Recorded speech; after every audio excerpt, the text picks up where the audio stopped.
The big political news of the week in Washington, obviously, was President Trump's address to a joint session of Congress Tuesday night. Not a State of the Union address, because that's what presidents who've been around give, but the moral equivalent of one for a new president. What was really striking, of course, was it was quite different in tone and approach than the inaugural address he gave just some weeks earlier at the same Capitol. That one was very combative, very confrontational, amounted to an attack on the political establishment in both parties, really. The tone this week, for anybody who knew it, was strikingly different. It was basically a more conciliatory, calmer, and had none of the stark language and confrontational approaches. And I think he did several things for himself in the speech. First one is he reassured Republicans who were looking for that kind of an approach from their new president.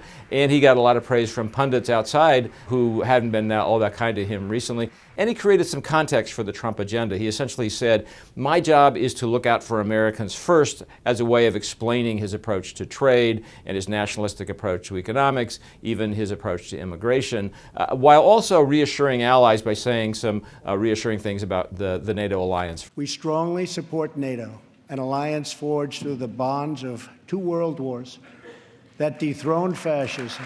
So that was all a package that most people liked. What he didn't accomplish was he didn't do much to help his party untie the Gordian knot of repealing Obamacare and figuring out how to replace it. He laid out some principles, but I think the implicit message was, this one's for you guys on Capitol Hill to solve, not for me. And he didn't lay out details of his tax cut plan. That's going to be a very big item on his agenda. He laid out some general thoughts, but to the extent people in the markets might have been looking for details, they didn't get them on Tuesday night. So 2 questions going forward. Will this tone continue from Donald Trump? And secondly, when will we hear about that tax cut plan?